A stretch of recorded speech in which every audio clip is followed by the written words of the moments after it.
¿Y qué papel juega entonces esa visión intercultural en esa resolución del conflicto, ¿no?, permanente que está en este caso Colombia y el mundo, ¿no?, porque es un problema? Si lo acabas de decir magníficamente, es decir, yo creo que el verdadero problema es que no realizamos educación intercultural. Porque si hiciéramos educación intercultural, es decir, si tuviéramos la disponibilidad de encontrarnos de verdad con las otras culturas, la mitad de las situaciones de fragmentación, incluso si me lo permites, de distanciamiento, no se darían. Correcto. Porque entonces lo que tenemos que trabajar con los docentes, y es nuestro objetivo en este posgrado, es que el profesorado se dé cuenta de las posibilidades que tiene y de la necesidad de desarrollar su competencia social. Y su competencia social de carácter intercultural. Entonces, cuando yo descubro que me enriquece la otra cultura desde sus valores, sus pensamientos, sus formas de tener, sin olvidar, y también esto está muy en tela de juicio, que algunas culturas han valorado menos la enorme potencialidad de las mujeres, y eso también tenemos que decirlo en voz alta. Y por lo tanto, debemos encontrar que para los seres humanos en general, los procesos interculturales deben llevarnos no solo a lo que sería una convivencia cómoda, sino una convivencia activa, reflexiva y creadora. Y en ese sentido deberíamos saber anticiparnos a los conflictos, recuperar la relación humana en toda su profundidad, analizar los componentes de la misma y saber que cuando yo me relaciono con otro ser humano, si lo hago desde una situación de fuerza o de predominio, etcétera, muchas veces, y el profesor Del Chan hace tiempo creó una teoría muy interesante, pero era en la génesis, era el profesor Lancer, donde ellos distinguían que las relaciones humanas a veces pueden ser altas y bajas, y que si encontramos la posibilidad de relacionarnos con otro ser humano, elevándolo y considerándolo como un componente fundamental de mi relación, reconociéndolo como tal, entonces si yo valoro altamente la otra cultura, aprenderé de ella.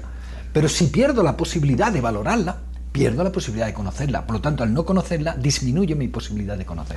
Y en ese sentido, yo te invitaría o le invitaría a que construyamos el curso próximo, en el trabajo que ya estamos haciendo y en las posibilidades que hemos pedido, lo que se llamaría una nueva creación racional y sentimental de la interculturalidad.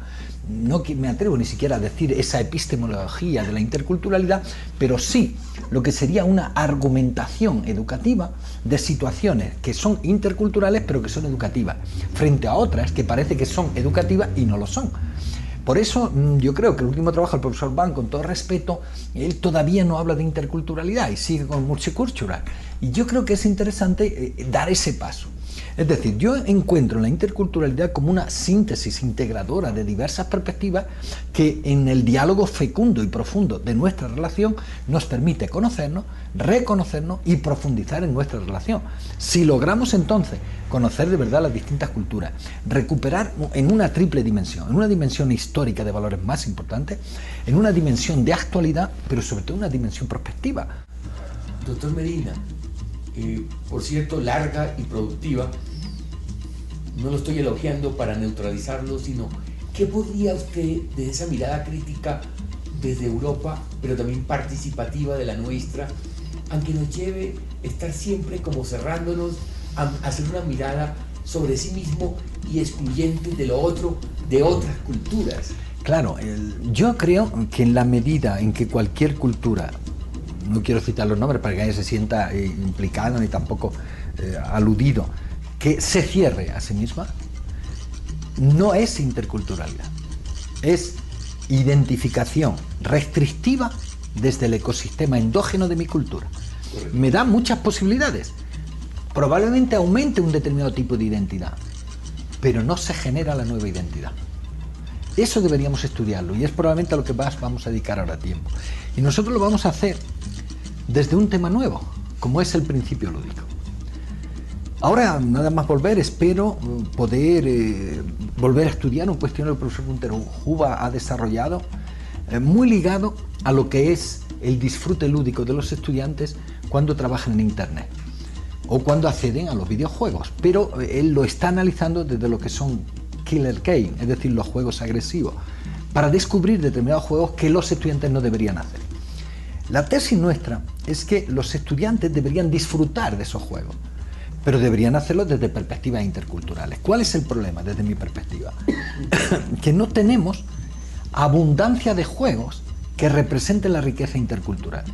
probablemente mis amigos que hoy nos atienden, pues deberían pensar que esa es una línea interesantísima. ¿No podría creer usted que los jóvenes que juegan rol y desmitificar que es un juego perverso de representaciones de diferentes momentos históricos podría llevar a una gran ruptura también de mirar tanto la Edad Media o qué bien, míticas? es que deberíamos investigar esto un poco más.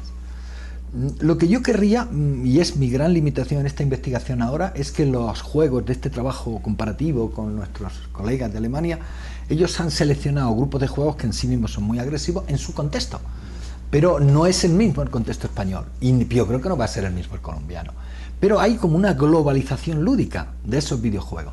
Bueno, quizás nuestro punto de vista sería, primero, analizar si hay alguna posibilidad catártica en el sentido más clásico y si el estudiante puede generar elementos de catarsis que como consecuencia de expandirse en ese momento, y si lo hiciera entre 2 o 3, siempre que, primero, no sean profundamente agresivos, sino que sean procesos catárticos que nos ayuden a desvelar situaciones críticas que ellos tienen. Y en segundo lugar, deberíamos trabajar, y esto para mí es lo más importante, modelos de socialización realmente interculturales. Entonces, el problema es que el profesorado vive esa socialización, está realmente trabajando en ella. Ese es el verdadero problema. Entonces tendríamos que trabajar con los profesores y por supuesto con las profesoras en este lío entre masculino y femenino, que yo creo que lo importante es el docente en general, la posibilidad de entender que cada situación cultural tiene su propio símbolo, sus propios metas, casi yo diría su propio recorrido. Habría que buscar un proceso de identidad profunda dentro de mi cultura, pero con una apertura a una nueva identidad que genero en el encuentro. Entonces, la clave más interesante es la evolución de los procesos de unidentidad a la pluridentidad desde procesos de interculturalidad.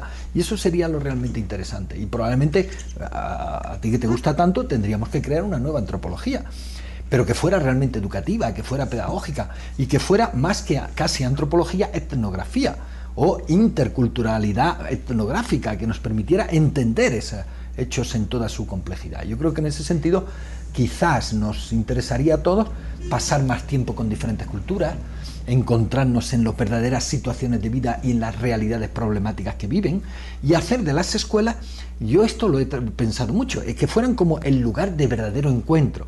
Pero los profesores y las profesoras tenemos que ser mucho más ágiles, mucho más previsores, mucho más anticipadores. Tenemos que crear climas mucho más fecundos, y eso es lo que nos está faltando. Es decir, el profesorado no está disfrutando anticipándose a los hechos, está siendo desbordado por los hechos. En eso consistiría una formación de docente.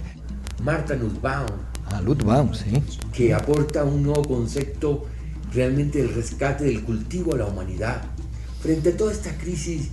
Y no quiero ser como melodramático en la presentación de una crisis profunda que vive este momento el mundo, no solamente Occidente, sino los modelos económicos, sociales, la falta de redistribución, de equidad. Ese papel que usted está planteando muy claramente entre las tensiones entre lo multicultural y lo intercultural, y cómo usted aporta, digamos, un discurso esperanzador, emancipador desde lo intercultural.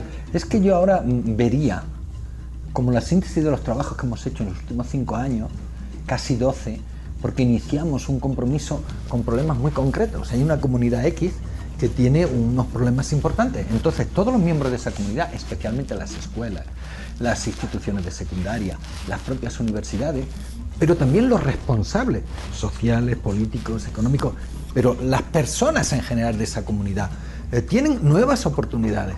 Entonces tendríamos que darnos cuenta que ese principio de la educación permanente a lo largo de la vida, de una forma nueva de globalizar nuestro trabajo, puede ser el camino, y yo creo que hay que descubrirlo.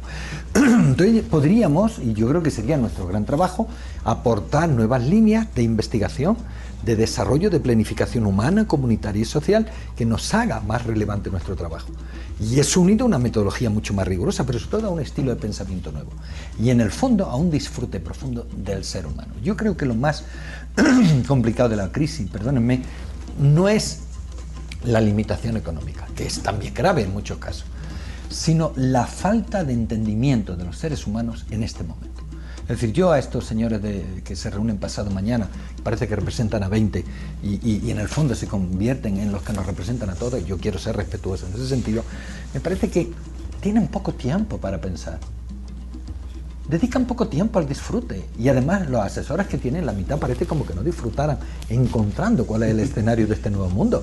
Y probablemente yo creo que en la síntesis de ese gran reto intercultural, de la búsqueda de los problemas locales concretos que tiene cada ser humano, pero el desarrollo entre lo local y una mentalidad universal, vamos a encontrar entonces en los seres humanos nueva esperanza, nueva confianza, nuevas formas de trabajar. Si eso lo lográramos, la mitad de los problemas que tenemos de la noche a la mañana podrían desaparecer. Por eso es por lo que yo trabajo tanto la prevención, la anticipación, la creación de escenarios y de climas que anticipen los problemas, no que seamos deportados.